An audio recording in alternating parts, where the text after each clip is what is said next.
Sama balik tajuk kita malam ni. Baik. Alhamdulillah, kita masih di tajuk tentang talqin. Talqin ni panjang lagi ni. Panjang lagi tentang talqin ni. Jadi semalam kita dah belajar satu benda, satu perkara yang itu tentang bagaimana peranan orang yang pertama yang menerima akan talqin 2 kalimah syahadah, iaitulah datuk kita Nabi Adam AS dan nenenda kita Siti Hawa, orang yang kedua menerima talqin 2 kalimah syahadah setelah mereka turun dikeluarkan, diperintah keluar daripada syurga. Maka itulah dia, bila dia mengucap balik 2 kalimah syahadah untuk kembali kepada Allah, mengaku kesilapan dia tu atas apa dosa yang dilakukan oleh kedua-kedua mereka tu. Maka mereka juga bertaubat kepada Allah. Rabbana zalamna anfusana wa illam taghfir lana wa tarhamna lanakunanna minal khasirin. Tengok taubat para nabi. Nabi Adam juga bertaubat. Sujud lama ia mohon ampun. Berapa ratus tahun, dikatakan sehingga 300 tahun sujud Adam. Mengalir air mata dia di lembah risak, lembah tangisan, sehingga dipanggil lembah tangisan di kawasan Afghanistan yang punya stan-stan kat belakang tu.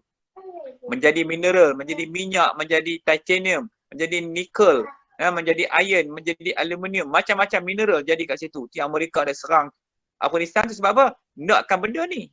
Bukan dia nakkan lawan Islam, dia nakkan benda tu. Maka berlakulah kat situ. Maka Adam bertaubat kepada Allah. Semua Nabi dan Rasul bertaubat kepada Allah. Kita yang bukan Nabi ni dosa banyak, tak nak bertaubat kepada Allah. Ini persoalan dia. Okay. So jadi malam ni apa kita nak belajar? Kita nak lihat balik sejarah bagaimana perkembangan para ulama. Saya tajuk malam ni kita fokus kepada al-ulama warasatul anbiya, iaitu ulama pewaris Nabi. Baik, pertama sekali kalau kita lihat balik ini sejarah perkembangan ulama. Bagaimana dikatakan ulama itu pewaris Nabi? Ketika Rasulullah SAW hidup, kita lihat balik baginda yang mendidik para sahabat. Allah menjadikan para sahabat tu special, khusus, istimewa untuk duduk bersama dengan Rasulullah. Allah pilih sahabat yang nak jadi sahabat Rasulullah ni, yang katakan sahabat Nabi ni. Allah pilih mereka ni. Sebab tu tak boleh cerca dia. Tak boleh hina ni sahabat-sahabat sebab mereka sangat mulia di sisi Allah. Dan Nabi dah sebut dah, 10 orang ni masuk syurga tu kan. Nabi dah sebut dah siang-siang lagi. Punya tingginya makam dia, makam para sahabat. Dan para sahabat ni, mereka ada pemimpin dia. Dan guru agung yang mendidik mereka iaitulah Nabi SAW. Mereka dididik dengan wahyu dari langit. Setiap Al-Quran, hadis Nabi, semua tu merupakan wahyu. Maka sahabat mendapat didikan tarbiyah dari seorang yang paling mulia atas muka bumi ni, iaitu Nabi SAW. Maka yang mendidik mereka itu dengan wahyu. Itu kelebihan para sahabat. Baik, selepas Rasulullah wafat, tak apalah, kita pun semua dah faham. Selepas Rasulullah wafat, tugas mendidik dilakukan pula oleh para sahabat terhadap tabi'in ut-tabi'in. Ini maknanya tabi'in ni orang yang mengikuti sahabat Rasulullah dan orang mengikut sahabat kepada sahabat Rasulullah. Jadi mereka ni punya hebatnya, mereka menguasai dunia, hampir 3/4 dunia. Ramailah kalau tengok para sahabat ni. Kemudian datang pula para zaman-zaman tabi'in, Imam Asy-Syafi'i, Imam Abu Hanifah, Imam Malik, Imam Syafi'i, Imam Hanbal dan imam-imam yang lain. Dan selepas itu datang pula Imam Abu Hasan Al-Asy'ari, datang pula Imam Al-Ghazali. Datanglah banyak-banyak manusia-manusia, orang-orang ulama-ulama yang hebat-hebat yang datang. Mereka datang daripada mana? Amalan apa yang mereka bawa? Ini persoalan kita yang kita nak cuba cari malam ni.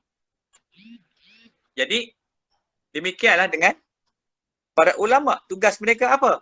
Tugas mereka menggantikan Nabi SAW. Bukan sekadar mendidik kita, meniup manusia. Malah berdakwah agar manusia selamat kembali kepada Allah. Ini tugas para ulama. Yang kita semalam kita sebut tu.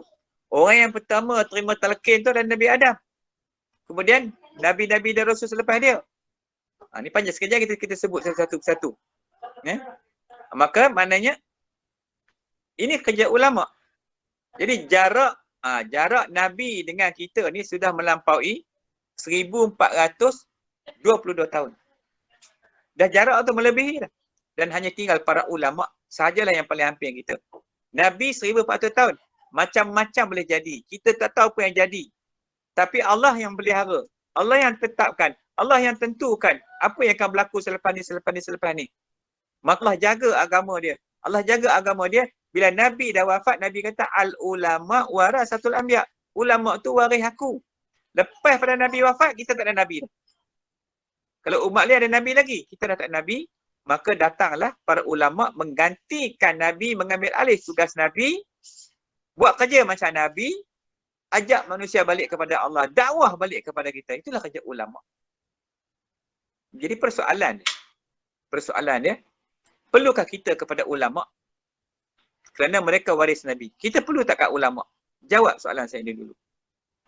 Okey. Mungkin semua akan jawab, ya perlu.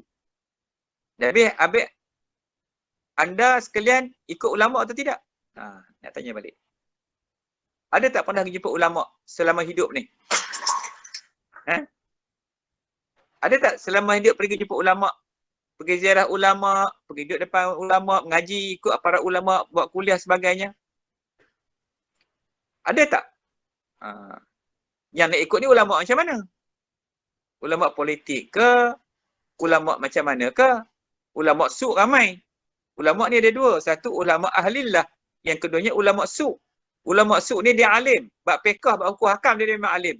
Tapi dia tu tak boleh pakai. Sebab dia ni mengampu-ngampu penguasa. Dia mengampu-ngampu pemerintah. Sebab itulah Imam Syafi'i, Imam Hanafi, Imam Ahmad bin Hanbal. Mereka ni tak mau jadi mufti pun tak ada. Sehingganya dipukul, dirotan di dalam penjara tu. Ini ulama, mereka lebih bebas memberi pandangan berdakwah secara terbuka berbanding dengan duduk di bawah penguasa. Kita tengok, tapi sekarang ni ngaji agama balik nak jadi ustaz, nak jadi pejabat agama. Sekarang ni lain. Sekarang ni pergi mengaji, ambil segunung ijazah, MA, BA, duduklah di pejabat agama tu. Jagalah rakyat. Entah jaga tak jaga kita tak tahu. Kan? Dah buka lah. Tubuhlah unit JAKIM. Tak tahu katil masuk daging haram. Dah 40 tahun dah masuk daging haram. Bagi orang Islam makan. Kata jaga agama. Tak boleh lawan katil. Pasal katil lagi kuat. Ini persoalan dia. Jadi kalau bertugas, kita buat tugas kita, duduk di tempat yang ada kuasa, apa kerja kita? 8-5 saja. Lain kita tak nak buat pasal kita mengaji. Baik kita duduk di luar ni. Memang kita susah sikit. Tapi kita bebas. Kita ada satu majikannya. Allah Ta'ala yang majikan kita. Kalau kita kerja, dua majikan. Satu majikan kita, pemerintah. Yang keduanya, Allah Ta'ala ada dua majikan. Okey. So jadi, bila Nabi kata, Al-ulama warasatul anbiya ni, ulama itu adalah pewaris Nabi. Kita tak ada pilihan. Kita kena kembali kepada para ulama. Sebab mereka ni penjaga. Ingat kalau Nabi dah lantik, Nabi dah sebut dah, ulama tu waris aku. Barang siapa kasih kepada ulama, dia kasih kepada aku. Barang siapa cinta pada ulama, dia cinta pada aku. Barang siapa benci pada ulama, samalah dia benci dengan aku. Kalau kita mengaji moden ni, mengaji dengan sekolah orang putih dulu ni, dia gutulah, bukan kenal ulama pun. Tok guru kita tak kenal. Kita tahu apa yang sesuai dengan jiwa kita, dengan nafsu kita.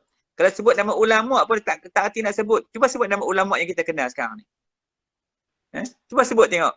Ada tak ulama yang kita kenal? Nak sebut pun kita tak tahu siapa dia. Cuba sebut artis, selebriti yang duk berlakon dalam filem, artis-artis tu. Artis hak bercerai-berai, kahwin 6 bulan bercerai, kita kenal. Kita megah dengan artis tu. Sebut nama, kita tahu sejarah dia. Kita boleh cerita artis ni kahwin dengan ni. Tanya ulama, haram. Sedangkan ulama tu yang Nabi kasih. Artis tu mana ada, penyanyi-penyanyi ni mana ada Nabi kasih? Tak kasih. Tapi kita pergi kasih kepada orang yang Nabi tak kasih. Teruk tak kita? Ni nak kena belajar. Kena fikir tengok benda ni. Lepas tu fikir sesaat tentang Allah tu sangat hebat. Kena ubah. Cara kita belajar, cara kita mengaji, cara kita fikir ni. Kita kena buang pemikiran kolot tu, pemikiran kolot nama dia. Sepatutnya kita duduk dengan ulama, kita pergi duduk dengan orang-orang yang Allah dan Rasul benci.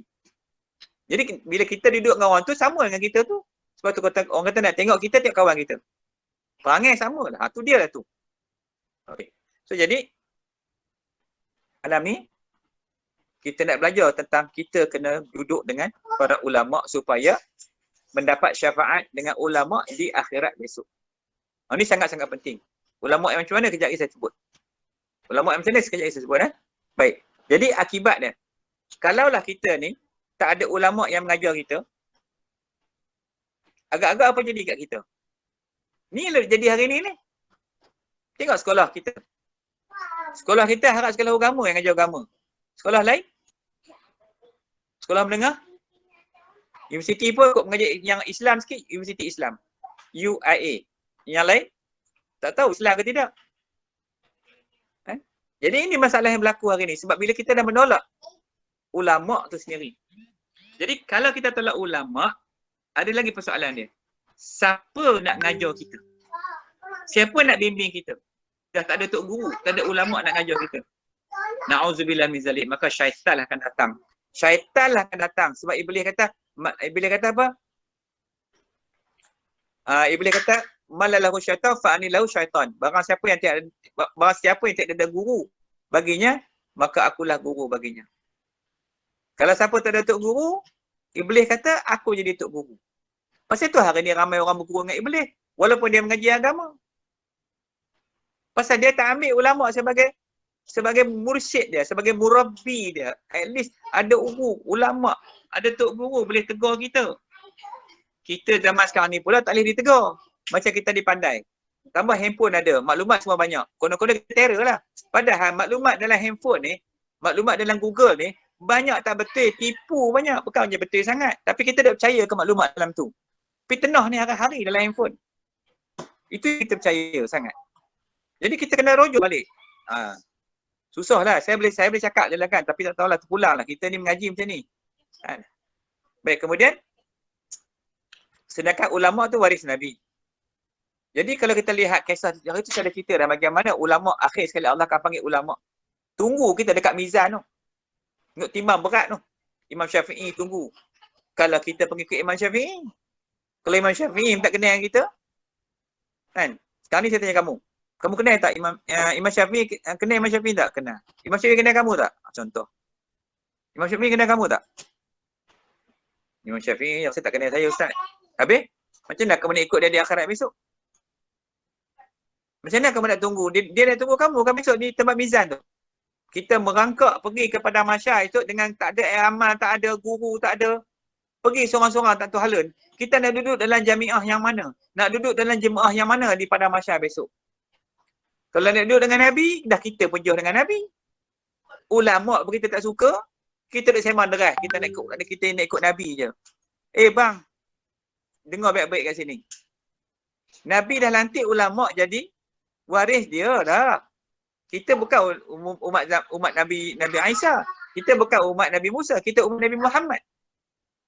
Nabi Muhammad tak ada dah wafat. Tapi ulama' ada lagi. Nabi dah pesan suruh ikut ulama'. Bila kita tak ikut ulama', bangkit pada mahsyar besok dia ikut siapa? Masa itulah Allah akan jadikan Iblis yang terakhir. Allah bagi lagi ke Iblis. Dia akan bertempik dengan suara yang sangat kuat di padang mahsyar besok lepas bangkit tu.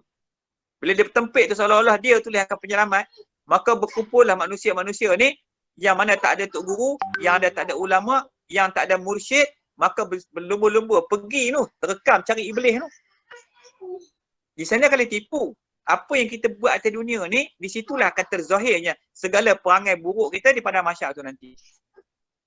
Kita nak pergi dengan siapa esok? Sebab tu bila kita mengaji, kita tahu kalau bangkit di padang mahsyar besok, ya Allah, padang yang sangat luas. Tak tahu pun lama. Kita hanya boleh berdiri sahaja.